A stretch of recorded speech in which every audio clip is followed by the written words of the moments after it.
9 children, taken from hospitals, from sidewalks, from parks, from their own beds. Some were taken by strangers, some by people they trusted, some by their own parents. Some were gone for days, some for years, some for decades, one for 73 years, an entire lifetime. Some were found by investigators, some by family members who refused to stop looking. Some found themselves. In some cases, the taking is still unsolved.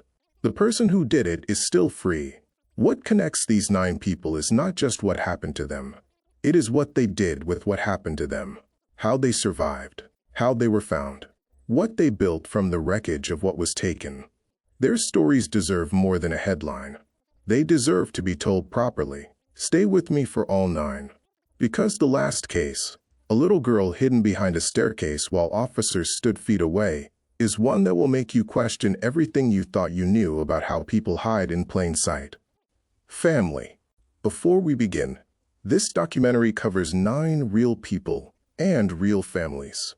Every case in this video comes from verified public sources, court records, law enforcement statements, published memoirs, mainstream media reporting, and official NCMEC documentation. Where something is confirmed on the record, I'll say so. Where something is the outcome of a criminal proceeding, the verdict and sentence are stated. These are not cold cases being solved here.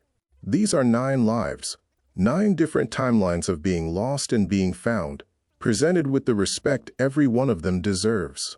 Let's begin. The first case begins in a hospital, with a baby who was 19 days old, and a woman who had spent 3 weeks learning the routines of a pediatric floor. The abduction. Carlina Renee White was born on July 15, 1987 in Harlem, New York City. Her mother, Joy White, was 16 years old. Her father, Carl Tyson, was 22. They were young, they were in love, and they were terrified when their newborn daughter developed a high fever. On the evening of August 4, 1987, Joy and Carl rushed Carlina to Harlem Hospital Center. She was admitted to the pediatric unit. She was 19 days old. What they could not have known was that a woman was already there. She had been there for weeks. Anujeta Pue, born circa 1962 in Connecticut, had suffered multiple miscarriages and was desperate, in the most dangerous sense of that word, to become a mother. She had traveled by train from Bridgeport, Connecticut to Harlem Hospital and spent 3 weeks watching, learning the shift patterns, studying which nurses went where and when, studying the shift changes, those narrow windows when a floor is least supervised and the most invisible person can move most freely. She blended in perfectly. She wore white medical clothing and a green smock. Nobody questioned her presence. She did something that is almost unbearable to read. She sat with Joy White. She comforted her. She encouraged the exhausted teenage mother to go home and rest. And then, between 2:30 and 3:55 in the morning on August 5th, during a nursing shift change, she removed the baby's IV line. And she carried her out. The hospital's video surveillance system was not operational. A security guard reported seeing a woman matching P-Way's description leave around 3:30 a.m. Carlina White was gone. This became the first known infant abduction from a New York City hospital. Oh, family, 19 days old. The years that followed, the city of New York offered a $10,000 reward. The case aired on Unsolved Mysteries in January 1989. In 1992, Joy and Carl settled a lawsuit against the hospital for $750,000, including a trust fund for Carlina. But no leads on the baby ever materialized. Pue, just 45 miles away in Bridgeport, Connecticut, renamed the child Nettie Nance and raised her there before later moving to Atlanta. Carlina attended school. She graduated from Warren Harding High School in 2005. Around that time, she noticed she bore no resemblance to P-Way's family. When she needed a birth certificate, P-Way produced a forged document. A Connecticut Bureau of Vital Statistics clerk found no matching records and flagged the case. Confronted, P-Way confessed she was not Carlina's biological mother, but she lied about the circumstances, claiming Carlina had been abandoned. The moment she found herself, in December 2010, At age 23, Carlina did something that changed everything. She went to the National Center for Missing and Exploited Children website. She searched by birth year. She scrolled through photos of missing babies. And then she found one. A baby photo alongside an age progression sketch that closely matched her own appearance and shared the same birthmark on her arm. The resemblance was undeniable. She called the hotline. By January 2011, DNA testing confirmed her identity. Joy White was contacted and recognized Carlina instantly. The reunion at LaGuardia Airport made national headlines. NCMEC called it the longest abduction case ever solved by the center. 23 years, and the first in which the person who was taken led the reunification. She solved her own case. A young woman who had spent her whole life feeling like something didn't add up, trusted that feeling, did the research, and found her own truth.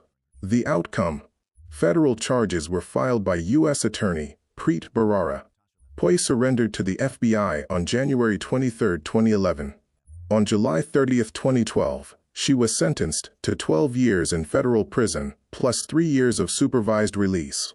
She was released on April 14, 2021, after serving approximately 9 years and 8 months. Carlina lives privately in Georgia. Her case inspired a 2012 Lifetime movie and was featured in Netflix's Unsolved Mysteries Volume 2 in October 2020. She was 19 days old when she was taken. She was 23 when she came home, and she was the one who found the door.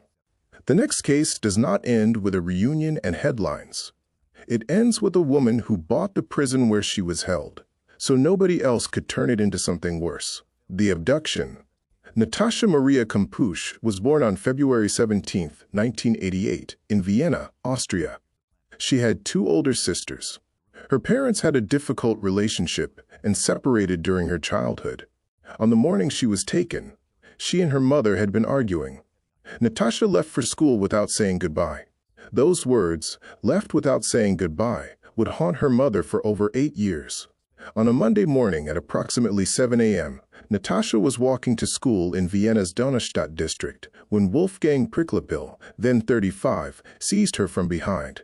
He forced her into a white Mercedes-Benz delivery van and drove approximately 35 kilometers northeast to his house in Strashof, a small lower Austrian town.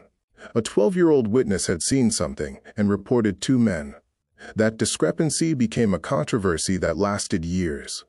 The ensuing search was the largest in Austrian history.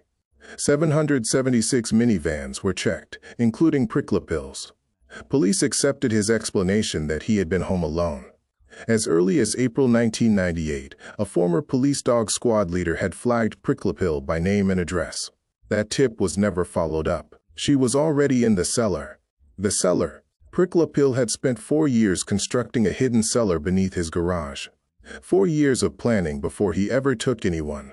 The room measured approximately 5 square meters, barely larger than a bathroom. It sat 3 meters underground. It was accessed through a 150-kilogram steel hatch concealed behind a heavy iron cabinet. It was soundproof. It was windowless. It had evolved from a Cold War-era bomb shelter built by Pricklapil's grandfather. A space designed to protect people had been turned into a prison. For the first 6 months, NATASHA never left the underground cell. She lived in total darkness whenever Pricklapil turned off the electricity at 8 p.m. He beat her. He starved her to keep her weak. He shaved her head. He demanded to be called my lord. She grew only 15 centimeters during more than 8 years. She weighed just 48 kilograms at escape. He told her the house was rigged with explosives, and that he would harm her and the neighbors if she tried to leave. Oh, can you imagine being underground for months at a time with no natural light, no contact with the outside world, and being told the building would explode if you tried to escape? After several years, she was allowed upstairs for housework and occasionally taken out in public. Always under threat, every moment of her life controlled by this man. The escape. On August 23, 2006, at 12:53 p.m., while cleaning Pricklapil's van in the driveway, NATASHA saw him step away to take a phone call. She left the vacuum running so he would think she was still working. And she ran. She sprinted approximately 200 meters through neighboring gardens. After bystanders ignored her desperate pleas for help, she knocked on a 71-year-old neighbor's window and identified herself. Police arrived at 1:04 p.m. She had been held for 3,096 days.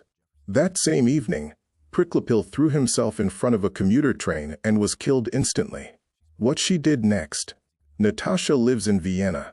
She completed her education in 2010. And then she did something extraordinary.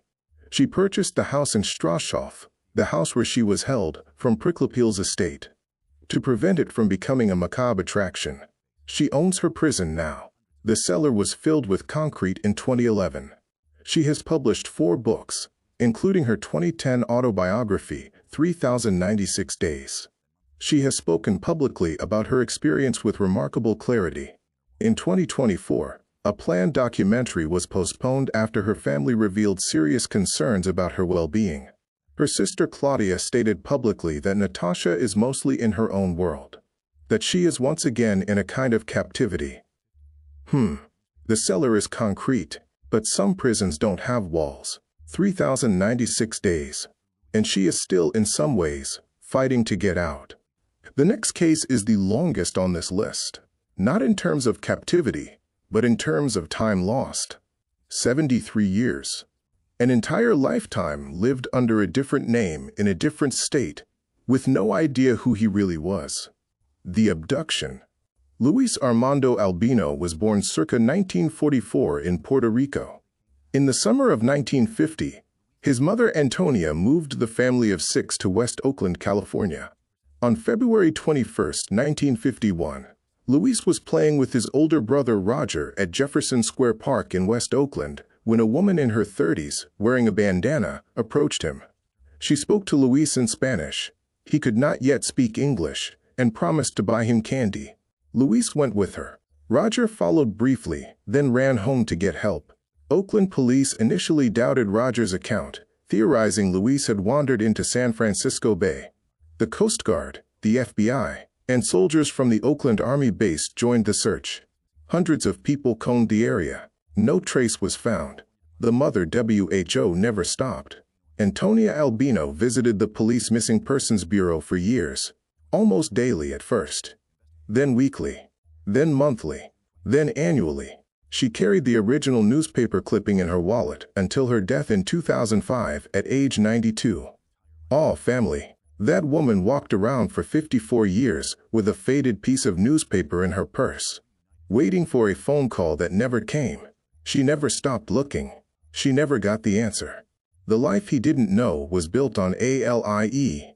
The unidentified woman who took Luis flew him to the East Coast, where he was raised by a couple under a completely different name. He grew up believing they were his biological parents. He had no reason to question it. He served 2 tours in Vietnam as a U.S. Marine. He became a firefighter. He married. He had children. He had grandchildren. He built an entire life on a foundation that was a lie. And he never knew. The DNA that changed everything. In 2020, Luis's niece, Alida Alcuin, took an online DNA ancestry test and found a 22% match with an unknown man. She reached out. No response. The trail went cold. In early 2024, inspired by a documentary about DNA reunifications, she renewed her search. She and her daughters spent hours comparing photos of the unknown man to old family pictures. The jaw, the eyes, features that could not be coincidental. At the Oakland Public Library, she sat at a microfilm machine and scrolled through decades-old Oakland Tribune articles until she found a photo of her missing uncle. She was certain. She contacted the Oakland Police Missing Persons Unit in March 2024. With assistance from the California Department of Justice and the FBI, agents located Albino on the East Coast, interviewed him, and collected a DNA sample on June 20, 2024. Investigators confirmed the match. On June 24, 2024, Luis flew to Oakland and embraced his niece. He said, "Thank you for finding me." The next day, he reunited with Roger, his brother, after 73 years. Oh, 2 elderly men, holding each other after a lifetime apart. Luis returned for a 3-week visit in July 2024. Roger died in August 2024. At peace, knowing his brother had been found. He waited his entire life for that moment. And it came. Just in time. No charges have been filed. The woman who took Luis has died. Oakland police closed the missing persons case, but consider the investigation still jointly open with the FBI. Luis, now approximately 80, lives privately on the East Coast, 73 years. And he came home. The next case is one of the most famous and one of the most infuriating.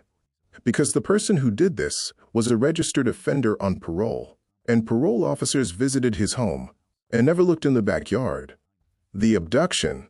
Jaycee Dugard was born on May 3, 1980, in South Lake Tahoe, California. She was in 5th grade. On June 10, 1991, Jaycee was walking uphill to her school bus stop when a gray sedan pulled alongside her. Philip Garrido, 40, rolled down the window. When Jaycee approached, he used a stun device on her. His wife Nancy dragged the unconscious girl into the car. Her stepfather Carl Probin witnessed this from near their home. He chased the car on a bicycle. He could not keep up. The district attorney later stated the Garridos had been out shopping for a victim that day. Philip Garrido had an extensive criminal history. In 1976, he kidnapped a 25-year-old woman named Catherine Calloway and held her in a warehouse for 5.5 hours.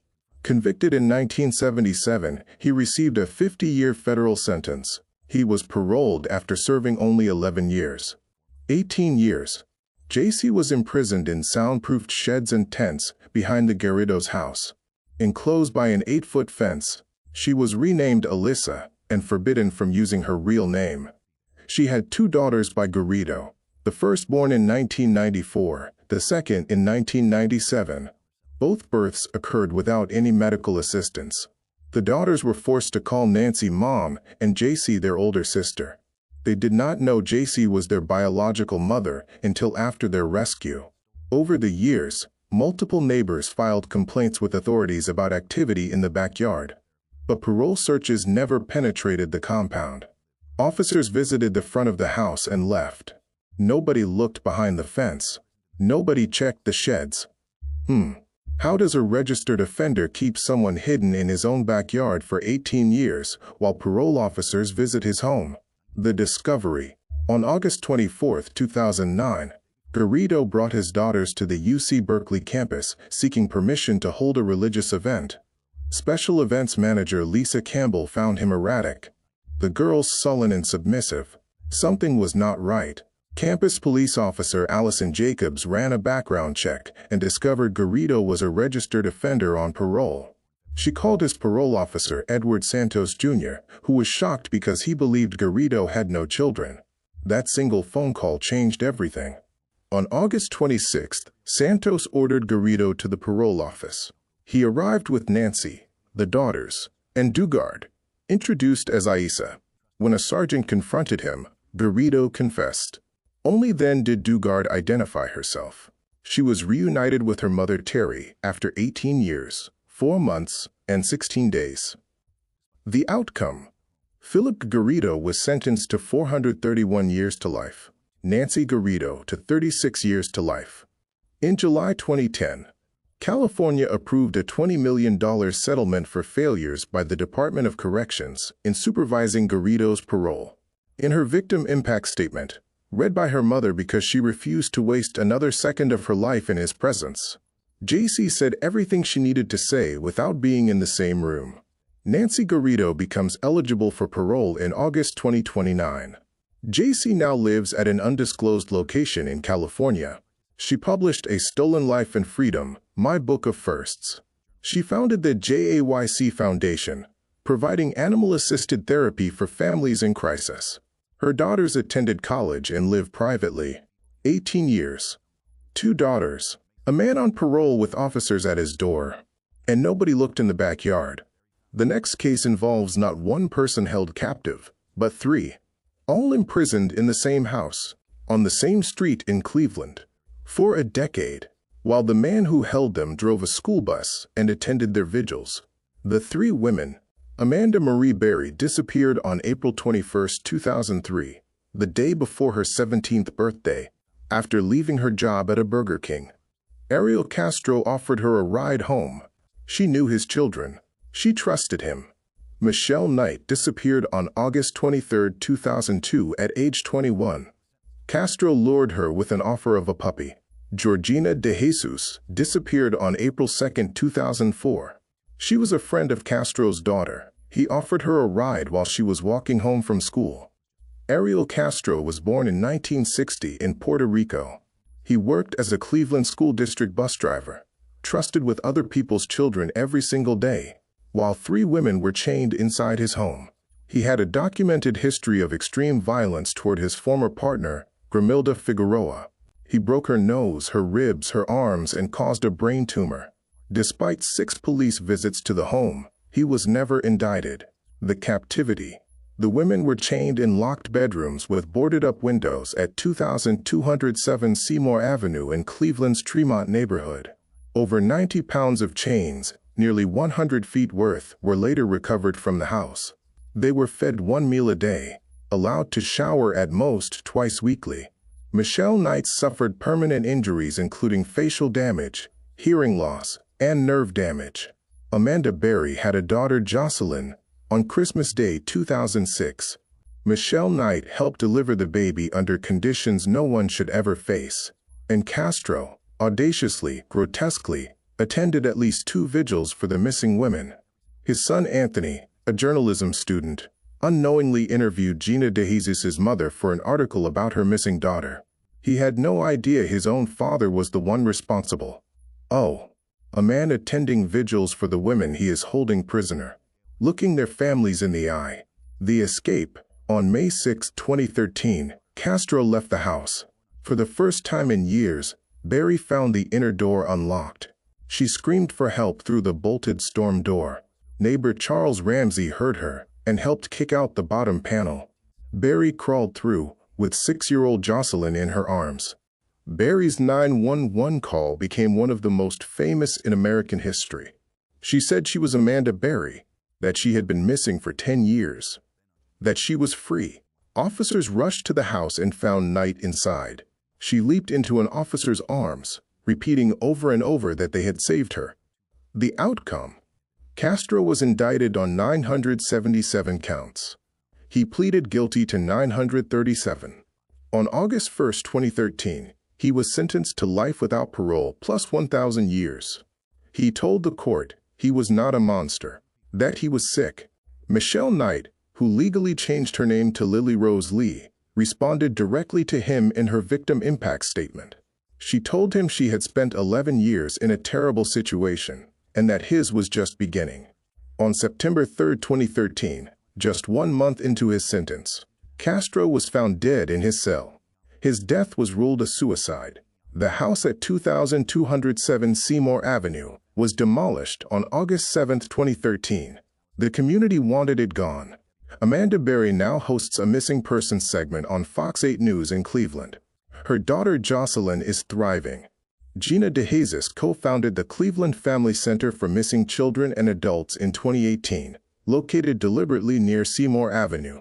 Lily Rose Lee married on May 6, 2016, the 3rd anniversary of her escape. She founded Lily's Ray of Hope. 3 women, 1 street, 1 decade, and 3 lives rebuilt from the ground up. The next case is the one that stops everyone who hears it. Because for 41 years, investigators working this case didn't even know there was a missing baby. Nobody knew she existed. The murders. Harold Dean Clues Jr. and Tina Gail Lynn married in 1979 in Volusia County, Florida. Their daughter Holly Marie Clues was born on January 24, 1980. In the summer of 1980, the young family relocated to Lewisville, Texas, where Dean pursued carpentry work. They fell out of contact with their families around late October 1980. No phone calls, no letters. On January 12, 1981, a civilian's dog found remains in a wooded area off Wallaceville Road in northern Harris County, Texas, roughly 250 miles from Lewisville. 2 bodies. Dean had been beaten to death. Tina had been strangled. Baby Holly was nowhere to be found. The bodies remained unidentified for 41 years. Buried in anonymous graves at Harris County Cemetery No. 2. No names on the markers. 2 people gone without a trace, and somewhere, their baby daughter was alive. But nobody investigating the case knew she existed. The question that changed everything. In July 2011, the bodies were exhumed for DNA extraction. No match emerged for nearly a decade. Then, in late 2020, the case was given to Identifiers International, a California genetic genealogy organization. Forensic genealogist Misty Gillis traced the male's DNA to a Kentucky family named Clues, who had moved to Florida. When genealogist Allison Peacock informed Dean's sister Debbie Brooks about the identification, her immediate reaction was, "Did they find the baby?" Peacock was confused. She responded, "What baby?" Investigators had not known a child existed for 41 years. Nobody working this case knew there was a missing baby. That single question changed the entire investigation. Suddenly, it was not just an unsolved homicide. It was a missing person case too. 41 years. And nobody thought to ask about the baby. The cult.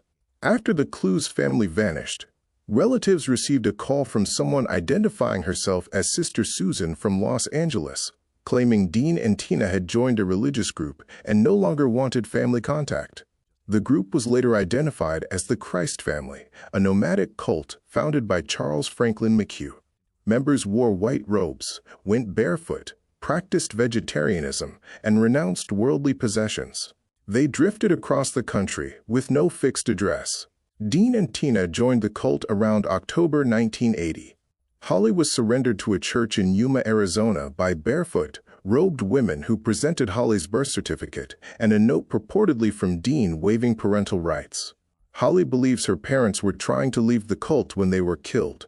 Holly found, on June 7, 2022, which was also Dean's 63rd birthday, 2 detectives found Holly working as a waitress at a diner in Cushing, Oklahoma. She was 42 years old, married to a man named Troy, with 5 children and 2 grandchildren. She had been adopted by a pastor and raised in a loving home, with no knowledge of her biological parents' fate. She had no idea they had been found dead in a Texas woods 41 years earlier. Holly met roughly 25 relatives via video call that same day. She traveled to Florida in November 2022 for an in-person reunion. She published a book, Finding Baby Holly. The family established Genealogy for Justice, a nonprofit dedicated to solving cold cases through DNA. No arrests have been made in her parents' deaths. The investigation continues. Someone still got away with what happened to Dean and Tina. Their daughter is alive, but their killer remains unknown. The next case begins 8 hours after a birth. 8 hours. That is all the time this baby had with her real mother before someone carried her out of a hospital in a purse. The abduction. Kamiya Tasha Mobley was born on July 10, 1998 at University Medical Center in Jacksonville, Florida. Her mother, Shanara Mobley, was 16. At approximately 3 p.m., just 8 hours after birth, a woman dressed in a floral blue smock and green scrub pants walked out of the hospital with Kamiya tucked into her purse. She had been roaming the hospital since 1 a.m. She spent 2 hours watching the nursery through the glass. Then she introduced herself to the teenage mother as an assigned nurse. Sat with Shanara for 5 hours, held the baby, helped with feedings. She built trust. And then she told Shanara she needed to take the baby for routine tests. Shanara handed her daughter over. The woman walked out the front door and disappeared into the parking lot. The woman, Gloria Denise Williams, approximately 33, lived in Walterboro, South Carolina. She had suffered a miscarriage shortly before. She had lost custody of her 2 young sons. She was in an abusive relationship and had told everyone around her she was pregnant. She drove to Jacksonville. She later testified on autopilot. She did not plan it. She just went. Williams forged documents, obtained a social security number using a deceased person's identity, and raised Kamiya as Alexis Kelly Manigo in Walterboro. She enrolled her in school, took her to the doctor, celebrated her birthdays. The community regarded her as a good mother. For 18 years, nobody suspected a thing. The moment everything unraveled. Around age 16, Kamiya tried to get a job and needed documents Williams could not produce. No birth certificate, no valid social security card, nothing that checked out. Williams eventually confessed that she had taken Kamiya from a hospital in Florida 18 years earlier. Kamiya was devastated, but chose to keep the secret. She protected the woman who had taken her. In August 2016, NCMEC received tips, and the Jacksonville Sheriff's Office investigated. DNA testing in January 2017 confirmed the match. On January 13, 2017, Gloria Williams was arrested. The next day, Kamiya met her biological parents for the first time at the Walterboro Police Department. She was 18 years old. She had never seen their faces before. At the detention center, separated by a mesh screen, the sobbing 18-year-old told Williams she loved her and called her mama. Aw. The complexity of that moment. A young woman's entire emotional world, built on an abduction she had no part in, saying goodbye to the only mother she had known. The outcome: Williams was sentenced to 18 years in prison in June 2018. She has filed multiple appeals, including a 2024 motion to withdraw her guilty plea. Shanara Mobley once told a reporter that she truly felt in her heart she wished Kamiya had not come back. That is a devastating thing for a mother to say about the daughter who was taken from her. Kamiya's bond with her biological father Craig Aiken is stronger. She moved to Jacksonville to live with him in December 2019. She continues to refer to Williams as mother. Now 27, she is described as college-educated and splits time between Florida and South Carolina. Some stories do not have clean endings. They have complicated ones. The next case involves a boy who survived 7 years of captivity and then risked everything, not to save himself, but to save a 5-year-old he had just met. The Abduction. Stephen Gregory Stainer was born on April 18, 1965 in Merced, California. He was 7 years old and walking home from school when a man named Aaron Edward Murphy, posing as a church representative, lured him to a car driven by Kenneth Eugene Parnell. Parnell was a convicted predator who worked as a night auditor at the Yosemite Lodge. He drove Stephen to a cabin in Cathy's Valley, remarkably, just a few hundred feet from Stephen's maternal grandfather's home. He told Stephen his parents could not afford so many children and did not want him anymore. He pretended to call Stephen's mother, then claimed she did not want him back. A 7-year-old boy, told by an adult that his own mother does not want him. Stephen believed it. He had no reason not to. He was renamed Dennis Gregory Parnell and enrolled in school under the false name. The abuse began the first night. 7 years. They moved through multiple isolated locations across rural California, Cathy's Valley to Santa Rosa to Campeche, always staying away from people. As Stephen got older, Parnell's interest shifted towards seeking younger victims. Stephen recognized what was happening, and he intentionally sabotaged multiple attempts by Parnell to take other children, putting himself at risk each time to protect them. On February 14, 1980, Parnell paid a teenage accomplice $50 to take 5-year-old Timothy White from Ukiah, California. Parnell dyed the boy's hair and tried to pass him off as Stephen's younger brother. Stephen watched this happen and made a decision. He was not going to let another person go through what he had endured. The rescue. On March 1, 1980, while Parnell was at his night job, Stephen took Timmy by the hand and walked to the road. They hitchhiked approximately 40 miles to Ukiah in the dark. At the police station, Stephen struggled to remember his own full identity. It had been 7 years since anyone had called him by his real name. His written statement became the defining line of the case. "I know my first name is Stephen." Oh. 7 years, and what he remembered first was his name. By daybreak on March 2nd, Parnell was arrested. Both boys were reunited with their families. The injustice and the legacy. Parnell received 7 years, the maximum under California law, and was paroled after only 5 years. He held Stephen for 7 years and served less time than the years he stole. In January 2003, at 71 years old, Parnell was arrested again.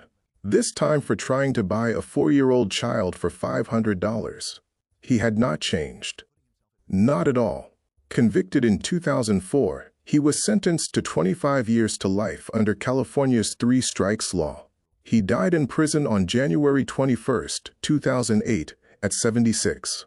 The Stainer case prompted California to change its sentencing laws for cases involving children. Stephen struggled profoundly after his return. He married in 1985 and had two children, Ashley and Stephen Jr. He served as an advisor for the Emmy-nominated 1989 NBC miniseries about his case. He tried to build a normal life. On September 16, 1989, at just 24 years old, Stephen was killed in a hit-and-run motorcycle accident in Merced. He survived 7 years of captivity. He saved a 5-year-old's life, and he died on a road in his hometown at 24. 500 people attended his funeral. Timothy White, the boy Stephen had saved, served as a pallbearer. He later became a Los Angeles County Sheriff's deputy before passing away from a pulmonary embolism in 2010 at age 35. A statue of Stephen holding Timmy's hand during their escape now stands in Applegate Park in Merced. One child reaching back for another in the dark. That is who Stephen Stainer was. The final case on this list involves a little girl, hidden not by a stranger, but by her own parents, behind a staircase, while officers stood feet away. 12 times. The disappearance, Paisley Joanne Schultis, was reported missing on July 13, 2019 from Cayuga Heights, New York near Ithaca. Her maternal grandmother had been granted court-appointed custody of Paisley and her older sister after raising concerns about the parents' behavior. When authorities moved to place Paisley with the grandmother, the parents panicked and fled with her. Paisley's father, Kirk Schultis Jr., told authorities he didn't know where his daughter was. In reality, Paisley and her mother Kimberly Cooper were hidden at the home of the paternal grandfather, Kirk Schultis Sr., at 35 Fawn Road, Saugerties, New York, roughly 160 miles away. The basement contained a full apartment with a bedroom decorated with Paisley's name on the wall. The home was equipped with security cameras. Police visited the residence approximately 12 times over 2+ years. Each time, the residents answered the door, denied everything, and sent police away. And each time, police believed Paisley and her mother hid in a secret compartment built into the staircase, an enclosure containing blankets, a pillow, and clothing. It had been purpose-built to conceal them. 12 times. Officers standing at the door, and she was hidden feet away. During those hidden years, Paisley had not attended school, could not read or write, and had not seen a doctor. The discovery. On Valentine's Day 2022, police received a fresh and specific tip that Paisley was at the Saugerties home. This time, they were not leaving without answers. A search warrant was issued. Kirk Jr. and Kirk Sr. again denied any knowledge, same as every other time. But this time, for the first time, detectives searched every room, including the basement. Detective Eric Tillis noticed something odd about the staircase construction. The wood did not match. The angles were wrong. Shining his flashlight through a gap between a stair and riser, he spotted a blanket.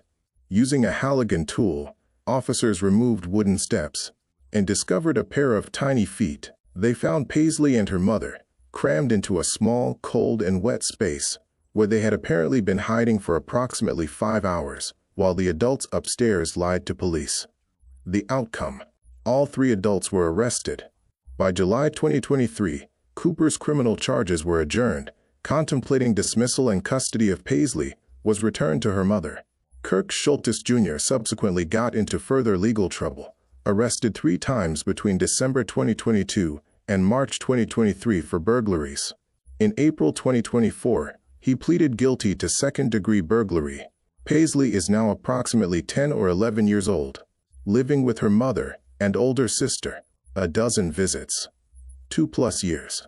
And she was always there, hidden behind the staircase, waiting for someone to look close enough to notice the wood didn't match. 9 people. A 19-day-old baby. A 10-year-old girl. A 7-year-old boy on a sidewalk. A 5-year-old offered candy. A teenager leaving work. 3 women given rides they trusted. And a little girl hidden behind a staircase. Every single one of them was taken from a world that kept moving without them. And every single one of them, in their own way, in their own time, came back. Some came home to parents who had never stopped looking. Some came home to parents who had already died. Some came home to find that home itself had changed. And some, like Stephen Stainer, came home, built something, and were gone again before the world could fully take it in. What stays with me, across all 9 of these stories, is the people who kept looking. The niece at a microfilm machine in a library. The brother who waited 73 years and died at peace. The mother who carried a newspaper clipping in her purse every day for 54 years. The detective who noticed the wood on a staircase didn't match. Those are the people this video is really about. The ones who refused to stop asking the question. If you've made it to the end of this video, thank you for sitting with these 9 people for a full hour. They deserve that time. Type your country and city below. Type amen if you're holding each of these families in your heart. If this documentary moved you, subscribe, share it, and make sure other people have the chance to hear these stories told properly. Because the best thing anyone can do for people whose stories are forgotten is refuse to let them be forgotten. God bless. I'm Marcus Webb, and if you're new here, subscribe and join us. Like, share, and be part of the family.